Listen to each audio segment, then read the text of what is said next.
여러분, 저는 낚시를 할 줄 모릅니다만은 그 낚시, 언제 한번 제가 성경 공부할 때 한번 한 얘기인데, 그 낚시꾼이 가장 행복한, 가장 기분 좋은 순간이 언제인 줄 아십니까? 예, 낚시꾼이 가장 기분 좋을 때는 있자만 월척 고기를 낚을 때도 입니다만은, 그러나 그것보다도 한 23배 정도 기분이 좋을 때가 있는데, 어느 때냐? 같이 낚시하러 갔던 옆에 친구가 있다면은 고기를 낚다가 놓쳤어요. 그때 기분이 자기가 낚을 때보다 한 34배 정도 기분이 좋다고 그런 말이 떠돕니다. 1900년대 초반에 영국에 한 왕자가 있었는데, 이 왕자는 사격의 명수였습니다.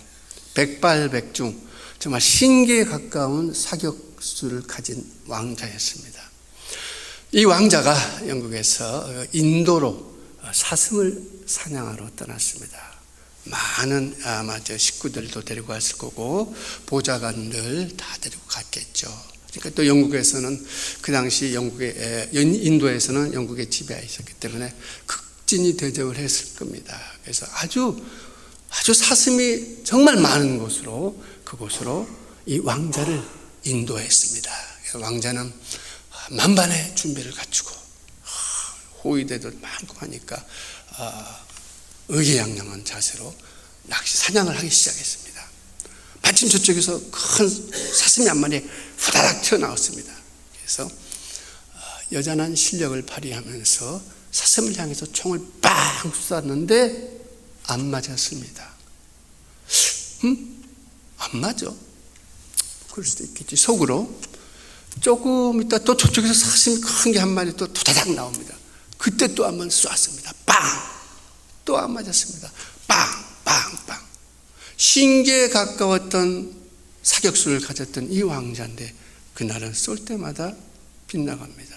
그래서 왕자가 총을 보면서 오늘 왜 이리 안 맞지? 그러면서 이제 투덜투덜 하니까 옆에 있던 수석 보좌관이 이렇게 말합니다. 왕자님, 오늘도 왕자님의 사격 솜씨는 탁월하십니다 하고 얘기했습니다. 그러자 왕자가 근데 왜 안 맞지? 왜 실수 자꾸 하는 거야? 그러자 이 보좌관이 이렇게 말을 했습니다. 왕자님의 사격수는 오늘도 여전히 탁월하신데, 오늘은 특별히 하나님께서 저 사슴들에게 큰 은총을 베푸시는 것 같습니다. 이해 갔어요? 백발백중의 사수였어요. 사격수를 가진 사람이었어요. 그런데 쏴도 안 맞았는데 그 이유가 무엇이냐? 하나님께서 그 짐승들에게, 그 사슴들에게 은혜를 베풀어 주셨다는 것이에요. 오늘 우리가 보는 에베소서 2장 8절에서부터 9절까지의 내용은 긍휼에 풍성하신 하나님께서 우리를 구원하여 주셨는데, 그럼 구원받은 우리는, 구원받았다라는 뜻은 여러 가지 의미가 있습니다. 성도가 되었다, 교회의 한 구성원이 되었다, 하나님의 자녀가 되었다라는 여러 가지 해석을 붙일 수 있습니다. 우리는 구원받았는데, 그렇다면 하나님의 은혜로 구원받은 우리는 어떠한 삶을 살아야 할 것인가 라는 것을 얘기해 주는 것이 오늘의 본문 8절에서부터 10절까지의 말씀입니다. 결론적으로 말하면 10절에 있습니다. 우리는 그리스도 예수 안에서 선한 일을 하기 위하여 구원받았다라는 것입니다. 결론의 말씀입니다. 이 결론의 말을 하기 전에 사도 바울은 먼저 2장의 1절에서부터 우리는 그러면 구원받기 이전에 어떠한 존재였는가, 어떠한 삶을 살아갔던 사람이었던가라는 것을 우리에게 먼저 말씀을 하고 있습니다. 우리에게 먼저 말을 합니다. 우리는 2장 1절에 우리는 허물과 죄로 죽었던 자였다라고 그렇게 말을 하고 있습니다. 허물이라는 얘기는 무슨 뜻이냐? 문자적으로 얘기하면 우리는 정로에서 떨어져 나왔다라는 그런 뜻입니다. 부주의하여서, 실수하여서, 진리에서, 복음의 진리에서, 삶의 진리에서 하나님이 주신 그 삶의 길에서 우리는 떨어져 나갔다라는 겁니다. 죄라는 것은 무엇이냐? 문자적으로는 관역에서 벗어났다라는 것인데, 하나님께서 우리 각자에게 주신 삶의 목적 다 다르지만 다 있습니다. 하나님께서 각자의 삶을 통해서 받으시기 원하시는 영광의 삶의 길이 있거든요. 그 하나님께서 우리에게 주신 그 제시한 삶의 목표를 가는 크기에서 목표를 상실했다라는 것입니다. 그래서 죄는 아담의 유산이고 하나님의 뜻에 대적하는 본질상 성향 그 자체입니다. 그래서 이 죄와 허물과 죄로 우리는 죽었다라고 말을 합니다. 아시다시피 죽었다는 뜻은 우리가 신체적으로 죽었다는 뜻은 아닙니다. 육신적으로 죽었다는 뜻은 아닙니다. 우리는 영적이고 도덕적이고 윤리적인 삶에서, 생활에서, 자세에서, 태도에서 죽었다라는 그러한 이야기입니다. 그렇다면 죽은 허물과 죄로 우리는 죽었는데, 죽음으로 인해서 어떠한 결과가 생겼느냐라는 것은 2장 2절에서부터 다시 설명을 해주고 있습니다.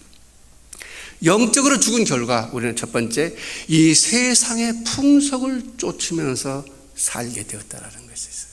우리는 하나님께서 주신 명령, 하나님께서 주신 그 은혜와 사랑과 그 테두리 안에서 살아야 되는데, 그 하나님의 그 진리, 영적인 진리가 아니라 세상 풍조에 따라서 영적인 것은 전혀 없는 육적이고 탐욕적이고 아주 폐륜적인 그러한 삶을, 풍속을 쫓으며 살아갔다라는 것입니다. 두 번째는 공중 권세 잡은 자를 따라갔다는 거죠. 따라갔다라는 뜻은 무엇이냐면 그의 노예가 되었다는 것이에요. 그의 수중에, 그의 올무에 잡혔다는 뜻이에요.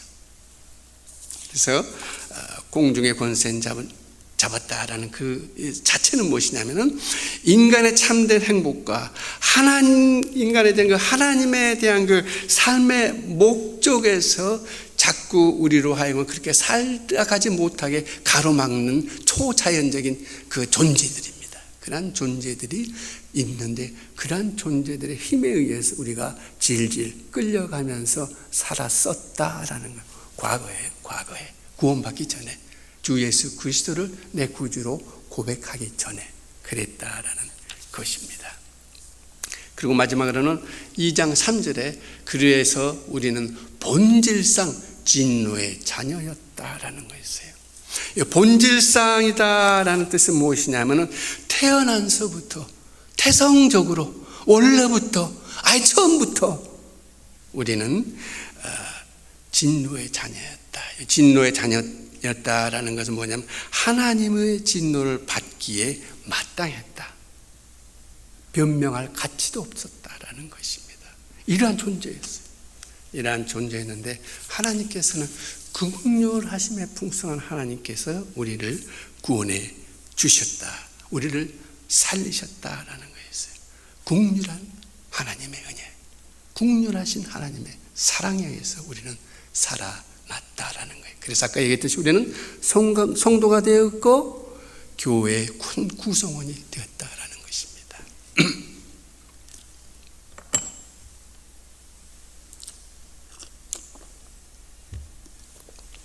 오렌지 카운티 가면 셀백 처치라는 데가 있어요. 릭 워렌 목사님이 심하시죠. 1980년도인가 그때 개척해서 지금 약 2, 3만 명 정도 교인이 되는 그러한 큰 교회입니다. 이 교회는 참 표현이 재미있어요. 이 교회를 어떻게 얘기를 하냐면요, 교회 출석은 쉬우나 교회 멤버 되기는 아주 힘든 교회라고 그렇게 합니다. 교회 다니는 것은 아주 아무나 오세요입니다. 그러나 교회 멤버, 재직이 되는 것은 아주 힘들다라는 그러한 교회입니다. 그래서 그 교회 가면은 이렇게 합니다. 출석하시는 분은 헌금하지 않아도 됩니다라고 합니다. 그러나 멤버는 꼭 헌금해야 됩니다. 의무입니다라고 그렇게 말하는 교회입니다. 이 교회에서 릭 워렌 목사님이 뭐 한 20년 이상 목회하면서 수만 명 교인들을 만나지 않았겠습니까? 그래서 이분이 쓴 책이 있는데 그 중에 한 내용이 뭐냐면은 성도의 4가지 부르라라는 그런 책자를 낸 게 있어요. 직분상의 구분이 아니라 믿음의 행위에 따른 구분입니다. 그래서 성도의 4가지 부르라라는 것을 이렇게 썼는데 제가 잠깐 소개해 드리겠습니다. 첫 번째는 뭐냐면 성도 중에는 첫 번째는 무조건 순전형, 무조건 순종형, 예스맨이죠. 모든 이 사람들의 장점은 무엇이냐면 모든 일에 교회 일에 목사님이 하자 하면 예 하고 막 따라서 합니다. 참여하고 봉사하고 헌신하고 희생만 시키는 대로 예 하겠습니다. 목사님 잘합니다. 이런 사람이 많음으로써 교회는 발전합니다. 힘을 받습니다. 프로그램을 계획하고 추진할 때마다 항상 사람들이 많이 모이고 교회가 엄청난 시너지 효과를 받습니다. 근데 그분이 말하는 단점이 있습니다. 이런 성도들의 단점은 무엇이냐면은 나쁜 지도자를 만나면, 나쁜 지도자라고 내가 표현하는데 나쁜이라는 뜻은 무엇이냐면은 이단적이고 사이비적이고 비윤리적인 그러한 뭐라고 할까요? 그런 마인드 있는 사람, 그 나쁜입니다. 지도자라는 뜻은 무엇이냐면 목회자, 교육자, 팀장, 구역장 여러 되겠죠. 그러한 사람을 만나면은 교회에 커다란 짐이 된다는 것이에요. 왜냐하면 그러한 사람들이 잘못 미스리딩 하면은 예스맨이니까 뭐든지 그러니까 그대로 무식하면 용감하다고 예스 하고 내띠매고 아싸 하는 거예요. 그러면은 교회에 굉장히 큰 부담이 된다는 거예요. 그래서 처방이 무엇이냐, 어떻게 이런 사람들 잘 해야 되냐 하면 그분의 논리는 무엇이냐면 이 사람들을 잘 모아서 성경 공부를 잘 가르치고 교리를 잘 가르치고 윤리적으로 잘 양육시키면은 분별력을 잘 키워주면은 아주 훌륭한, 정말 아주 훌륭한 성도가 된다라고 그렇게 분석을 합니다. 두 번째는 강 건너 불구경형입니다. 이 사람들은 교회에 부담도 되지 않지만은 교회에 그렇게 큰 도움도 되지 않는 부류라고 합니다. 그저 자리 채워주는 일, 그 외에는 그렇게 무슨 프로그램을 해도 성경 공부한다고 해도 전혀 참석도 안 하고 그저 이 사람들은 얘기는 나는 조용히 와서 예배 배우고 갈 테니까 더 이상 나를 건드리지 마시오. 건드리면 폭발 이런 식으로 그냥 교회에 그냥 들락날락 하는 사람들이라고 합니다.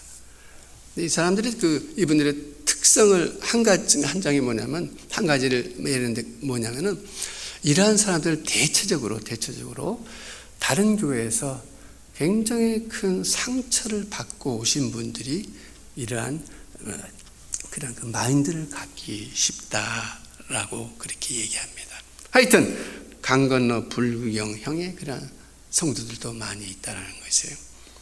교회는 조용하지만은 교회가 힘이 실리지 않기 때문에 참 힘든 그런 부류라 이렇게 말을 적고 있습니다. 세 번째 부류가 있는데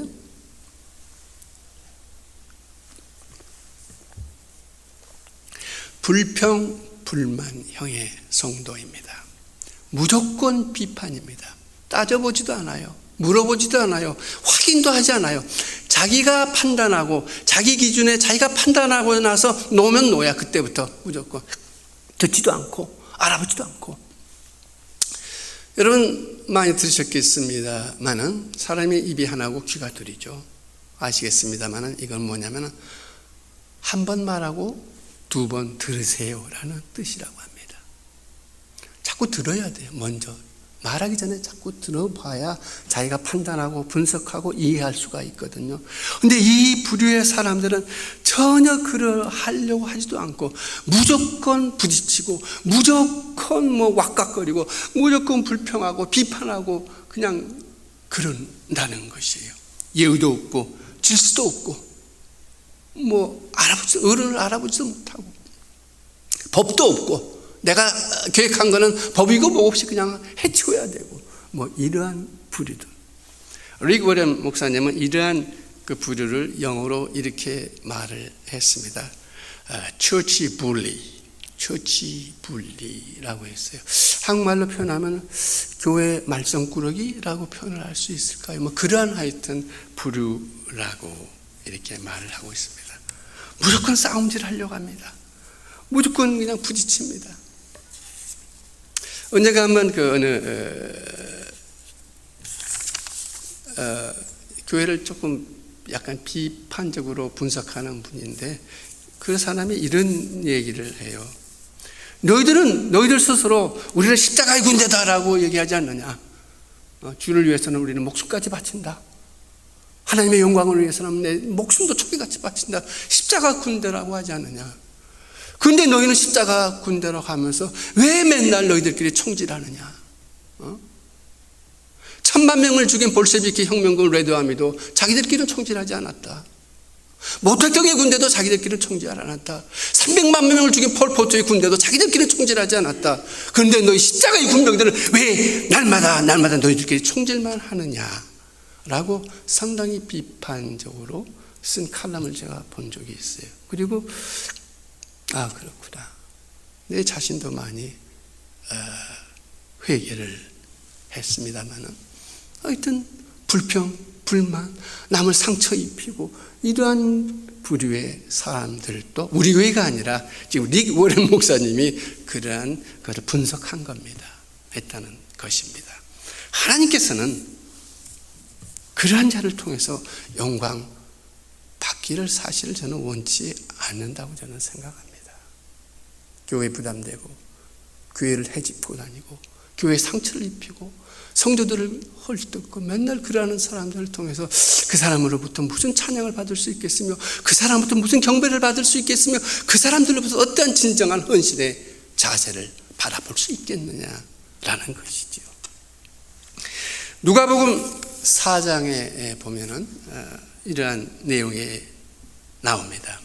예수님께서 초창기 선교 사역을 처음 시작했을 초기 시대입니다. 그때 예수님께서는 많은 환자들을 고치시고 사역을 많이 했는데 그 많은 사역 중에 한 가지는 귀신들을 쫓아내는 사역을 굉장히 많이 하셨어요.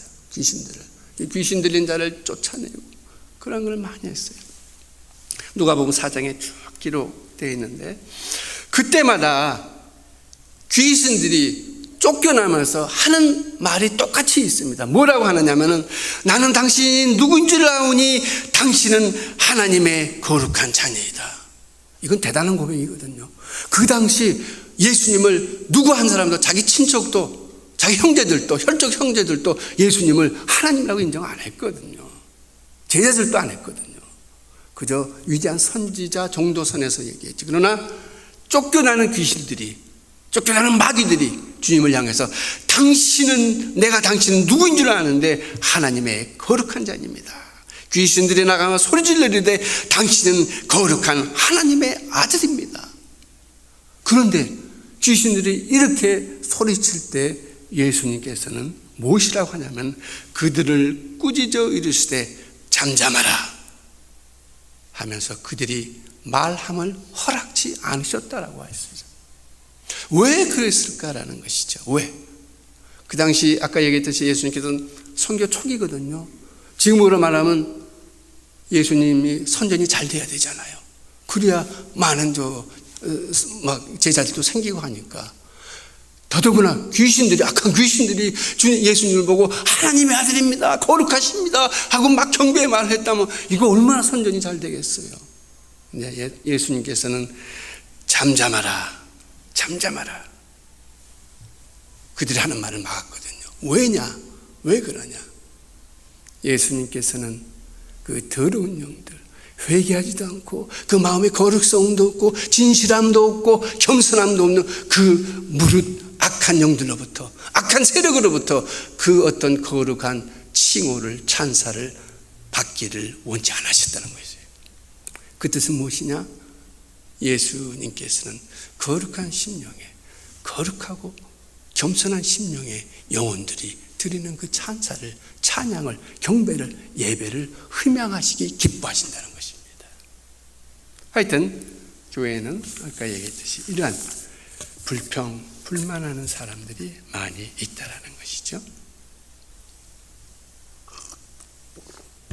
마지막으로 교회는 선한 지도자형이 있다라고 그래요. 선한 지도자형.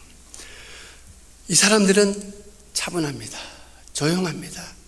조용히 앉아서 교회의 장점과 단점을 분석합니다. 장점이 있으면 많은 사람들을 격려하면서 그 많은 장점을 선전하고 퍼뜨려 알립니다. 단점이 있다면 조용히 기도하면서 그 단점을 보완하려고 합니다. 그 단점을 향해서 누구의 핑계를 대지 않고 너 때문이야, 누구 때문이야 이러지도 않습니다. 조용히 기도하면서 그 부족한 점을 함께 합력하면서 메우고 보충하려고 하는 사람들입니다. 헌신도 조용히, 봉사도 조용히, 섬기는 것도 조용히. 최소한 이들은 공개적인 장소에서는, 최소한 이들은 공적인 장소에서는 교회를 나쁜 흠담을 하지 않습니다. 이러한 사람을 선한 지도자라 이렇게 말을 하고 있습니다. 아까 얘기했듯이 우리는 오늘 2장 10절에 우리는 그가 만드신 바라 그리스도 예수 안에서 선한 일을 위하여 지으심을 받았다. 선한 일을 위하여 구원을 받았다. 새 생명을 받았다 라고 말씀하고 있습니다. 그 뜻은 무엇이냐? 우리로 하여금 선한 일을 행하라라는 뜻입니다. 선한 일에 집중하라는 것입니다. 선한 일에 목숨을 걸라라는 것입니다. 선하다라는 뜻은 하나님의 뜻에 합당하다는 뜻입니다.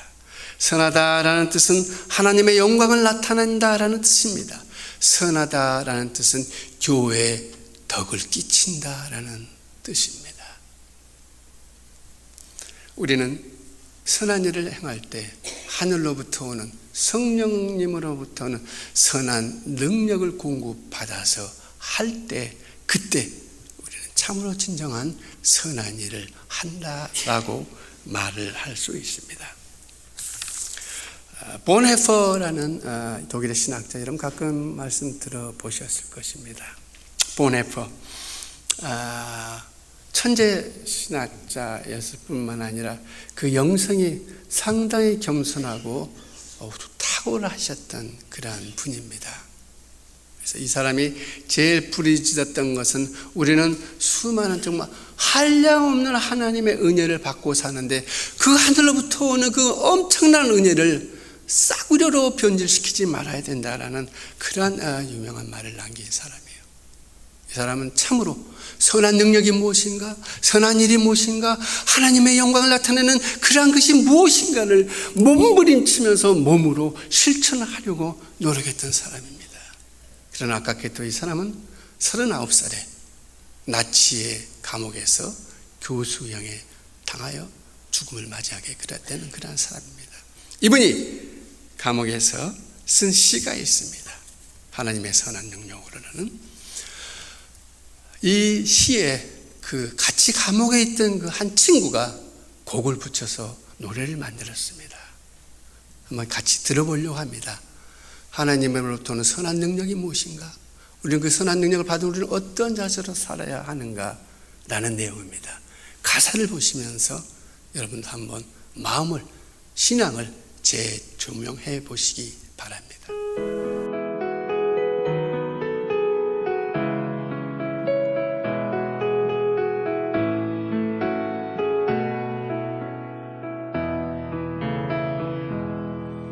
Von guten Mächten treu und still umgeben, behütet geführt und getröstet wunderbar.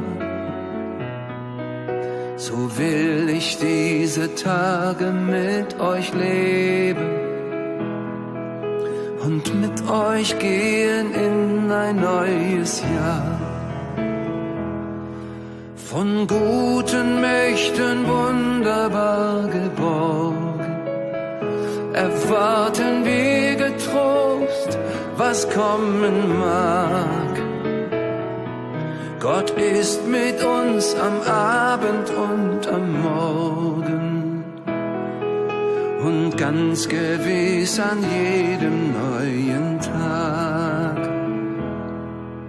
Noch will das Alte unsere Herzen quälen, noch drückt uns böser Tage schwere Last.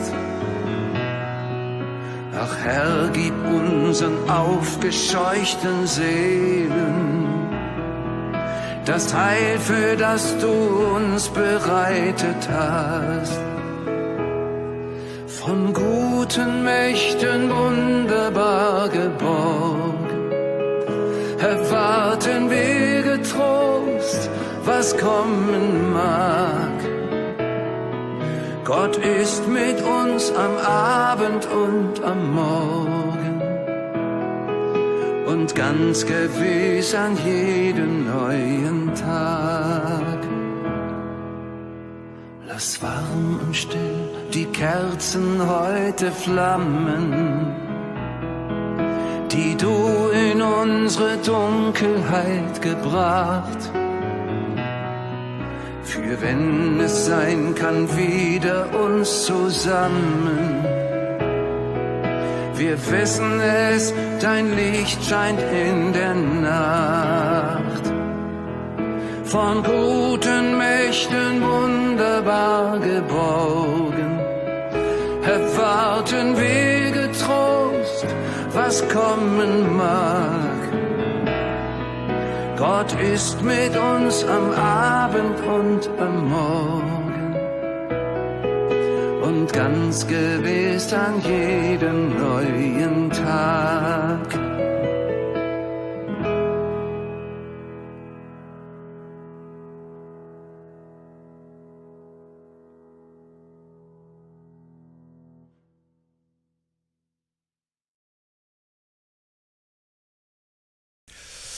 이 지구상에는 매일 26만 명이 태어납니다. 부모의 축복 속에서, 조부모의 기쁨 속에서, 많은 친구들의 축복 속에서, 어떤 사람은 금수저를 입에 물고 어떤 사람은 가난 속에서, 미국에서부터 저 아프리카 지역에서 하루에 26만 명이 출생을 합니다. 한편으로는 하루에 16만 명이 죽습니다.